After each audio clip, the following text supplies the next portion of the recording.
जय हिंद दोस्तों, welcome back to money movement life. Congratulation, आप सभी लोगों के रिजल्ट आ गए हैं और आई होप आप सभी लोगों ने अच्छा मार्क्स स्कोर किया है। जिसने नहीं किया है, अगर आपको लगता है कि आपको काउंसलिंग में पार्टिसिपेट करना चाहिए, अगर आपके बॉर्डर में मार्क्स हैं तो भी आपको एक बार ट्राई कर लो, काउंसलिंग में जरूर जाओ, क्योंकि आपको अगर नेक्स्ट टाइम इस बार ना हो तो नेक्स्ट टाइम के लिए आप सीख जाओगे।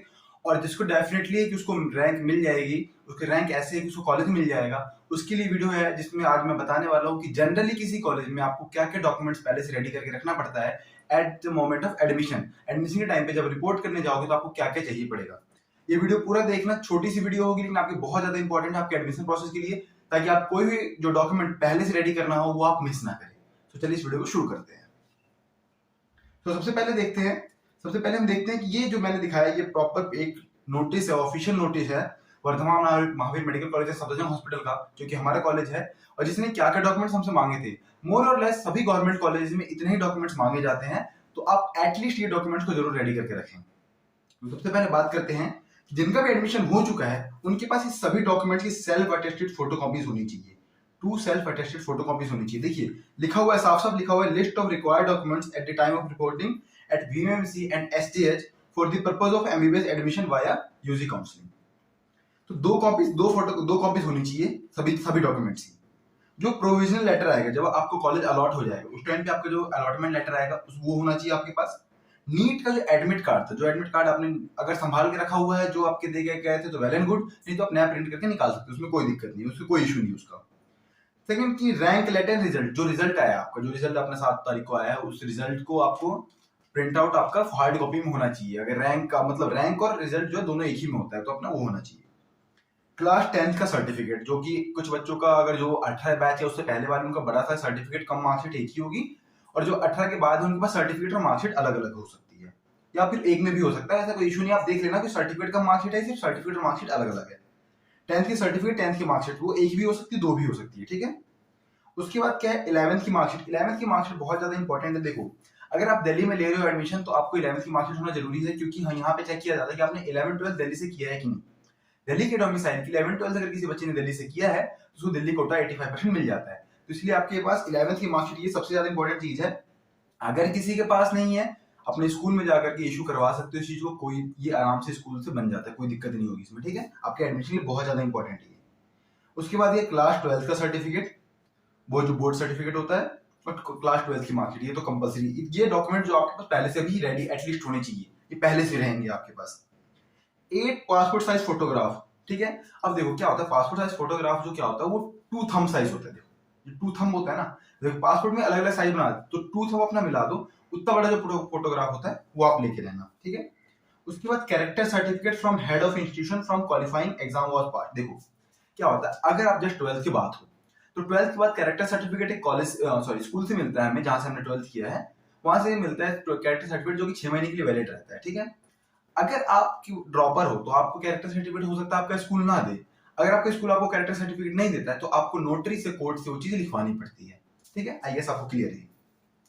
आइडेंटिटी प्रूफ, आधार कार्ड, वोटर आईडी, सबको बेसिक सी बात है, ये होना ही चाहिए। उसके बाद जो काम ये अपने है कि सर्टिफिकेट फ्रॉम कॉम्पिटेंस अथॉरिटी, अगर किसी के पास SC ST OBC WS का जो है, तो जहां से भी, जैसे कि मान लो कि OBC सर्टिफिकेट बनता है SDM ऑफिस से बनता है, SC ST certificate SDM office से बनता है, या जो भी अथॉरिटी है उसकी जो सर्टिफिकेट है आपका रिन्यूड होना चाहिए। ध्यान रखना कि वो सर्टिफिकेट, आप ये भी कई बार कोशिश रहती है कि लास्ट ईयर में बना हुआ हो। अगर आपका सर्टिफिकेट बहुत पुराना है तो आप सर्टिफिकेट रिन्यू करवा लो, ताकि रिसेंट डेट हो उसके अंदर, ठीक है।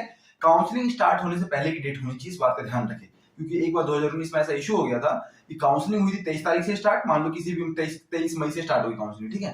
लेकिन उस बच्चे का सर्टिफिकेट बना था 24 मई का, तो उसके एडमिशन में दिक्कत हो गया था। वो तो वेल एंड गुड, ये अच्छी बात ये थी कि उसकी कैटेगरी में सीट वो नहीं ले सकता था, लेकिन जनरल में सीट UR में बची थी तो वो ले पाया था सीट, ठीक है, उसकी इतनी अच्छी रैंक थी। तो इस बात का जरूर ध्यान रखें।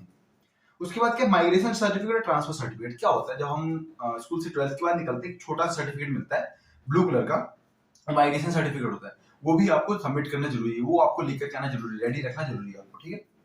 उसके बाद एफिडेविट बाय पेरेंट गार्डियन। देखो ये जो है स्टूडेंट का एंटी रैगिंग का, उसके बाद बॉन्ड एंड सॉल्वेंसी, ठीक है। बॉन्ड एंड सॉल्वेंसी, ये जो 2 पॉइंट्स है 14 नंबर 15 नंबर, ये क्या होता है, जब आप एडमिशन के लिए जाओगे ना तो कॉलेज में आपको वो लिख करके देंगे, मतलब वो बोलेंगे कि आपको बनवा के लाना है एंटी रैगिंग वाला, एक फॉर्मेट दे देंगे।